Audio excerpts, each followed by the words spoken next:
do céu, mas já que a gente mencionou esse aparelho celular aqui que quase se tornou uma extensão dos nossos corpos, sejamos sinceros aqui, pelo menos a grande maioria, a última semana de janeiro tá aqui, chegou.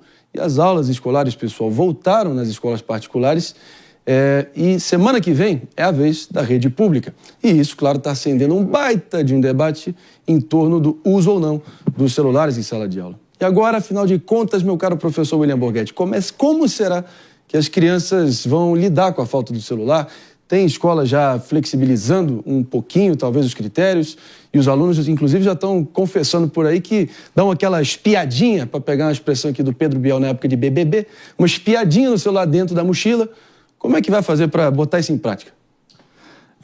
De novo, com muita parcimônia do todo, porque claro, a gente tem a ideia de levar tudo para um lado, ou tá certo ou tá errado, né?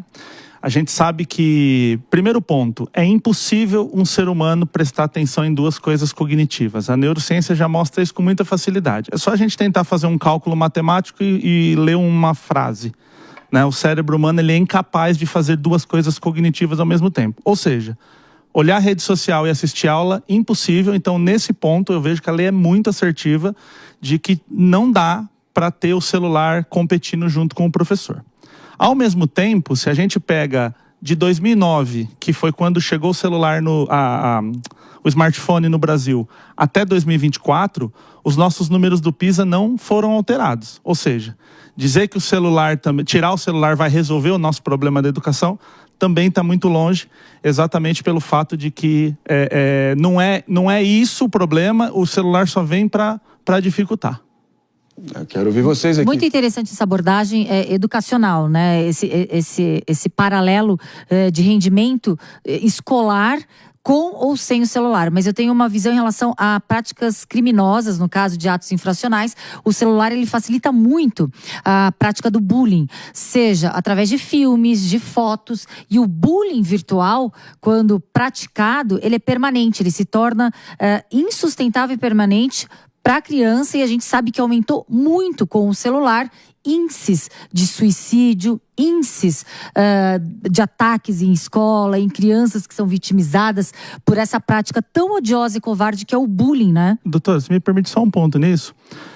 Nos anos 80, 90, o bullying ele era das 7 ao meio-dia, de segunda a sexta. Perfeito, perfeito. Hoje não acabou, 24 horas, 7 dias por semana. Vai para casa, ela tem aquele meme escancarado no grupo de WhatsApp, a fotos debochando das características físicas, e é perfeito, é muito mais cruel.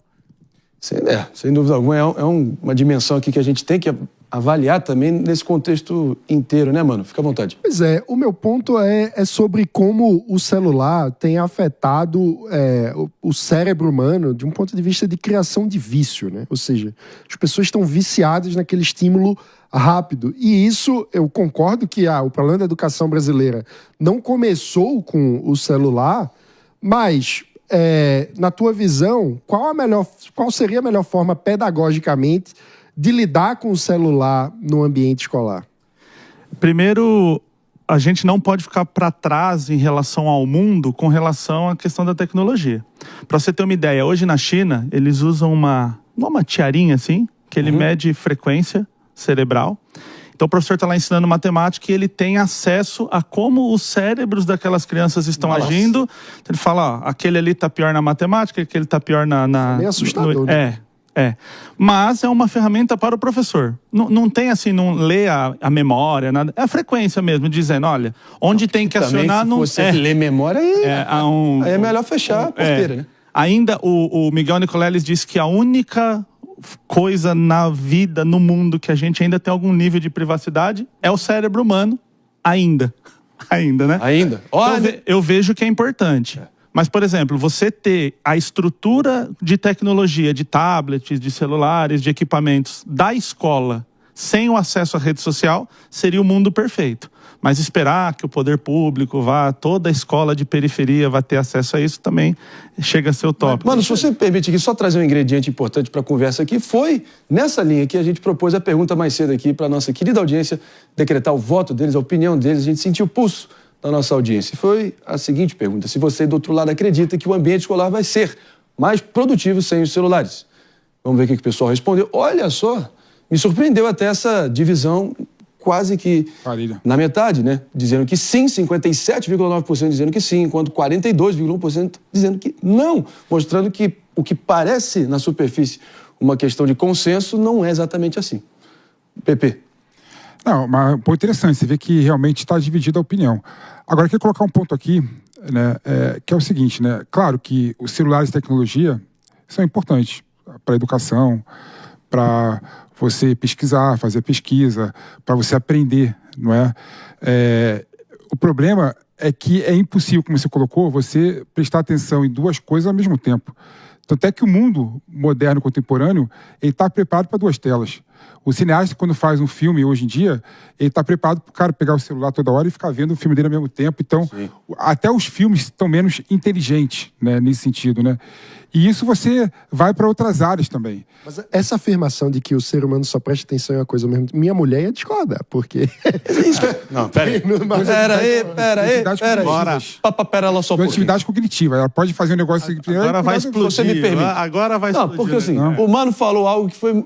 Confesso aqui, o meu primeiro raciocínio, assim que a gente estava começando essa conversa, eu pensei em falar isso, mas falei, vou evitar essa bola dividida. Mas e aquele papo, aquela sabedoria popular, né? Ah, não, as mulheres conseguem fazer várias coisas ao mesmo tempo e os homens são mais teimosos e quadrados e não conseguem.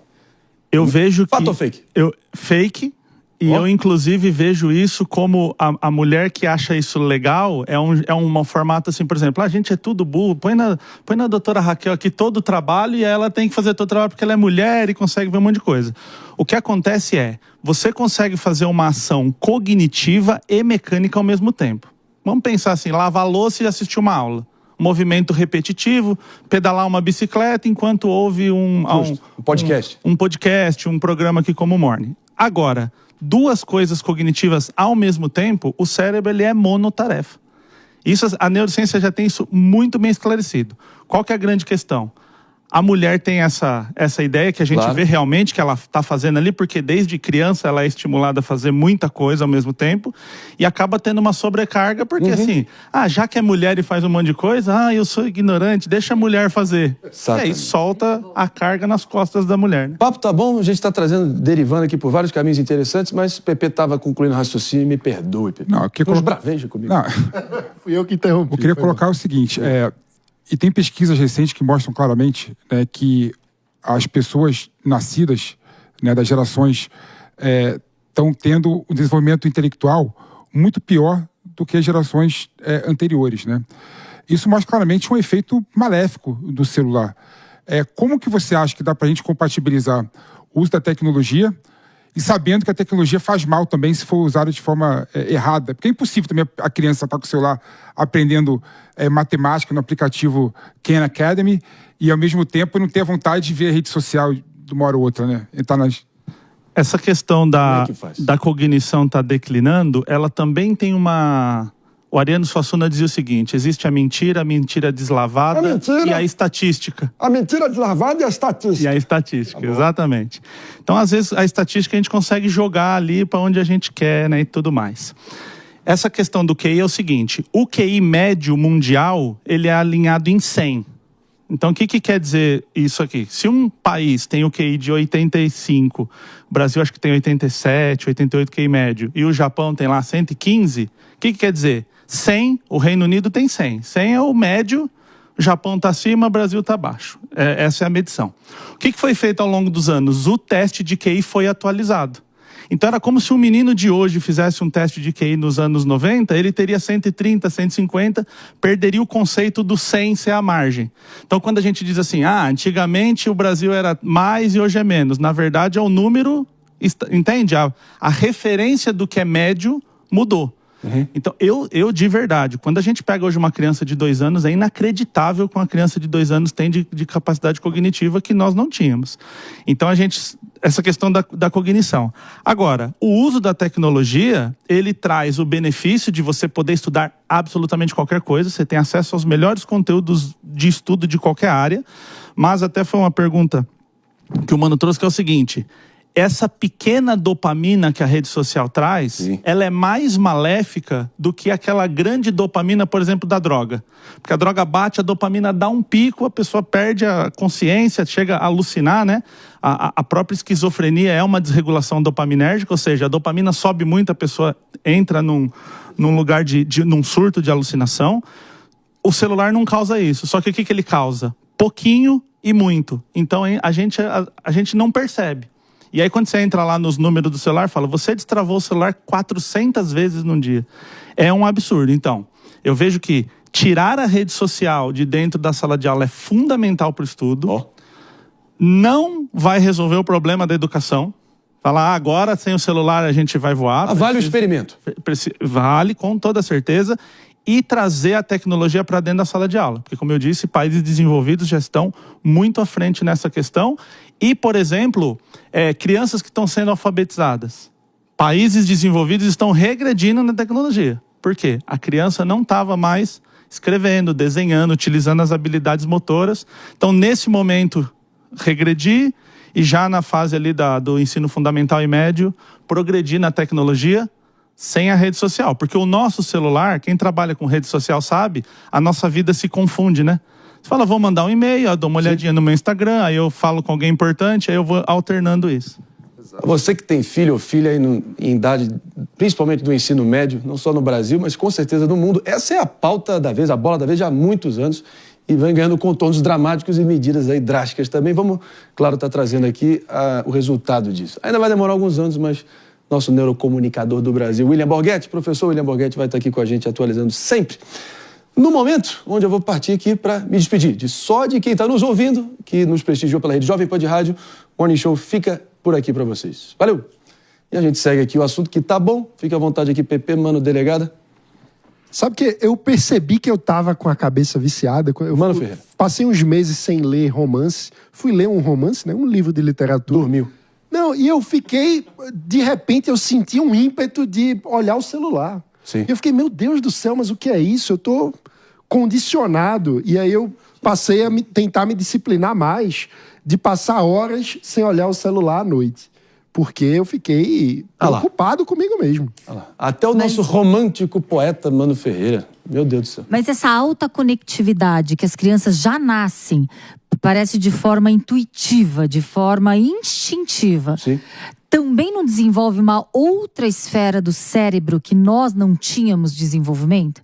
Talvez um raciocínio lógico ou algo nesse sentido? É a analogia que eu sempre faço. Para uma criança que nasceu em 2015 ou 2016 para frente, que isso já estava muito popularizado, celular para essa criança é igual para a gente é uma geladeira. Né? Eu cheguei e já tinha geladeira. Eu nunca tive que pensar como fazer para manter um alimento que não fosse na geladeira. Já estava aqui. Luz elétrica, você aperta um botão, acende e tal. Então, assim... Para a criança aquilo já é normal. E como eu disse, ela desenvolve sim cognitivamente. Tem muito conteúdo incrível para desenvolver cérebro de crianças e adolescentes, mas tem o lado do bullying virtual, de todas essas questões. Meus amigos, uma coisa que está aqui me assombrando de semana após semana, eu já sugiro aqui que seja a próxima pauta aqui.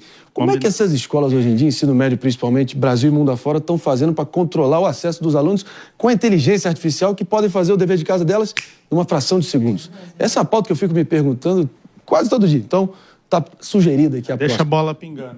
Já tirou onda aqui hoje com a gente? Quer que eu traga alguma ideia ou... Fica pra próxima. Fica Tá o suspense. bom, deixa o suspense. Mais uma questão Falando importante. em bola pingando, um fim de semana muito feliz no futebol. Tô sabendo. Queria deixar registrado. Nosso São Paulino aqui maravilhoso. Oscar veio pra mudar essa história.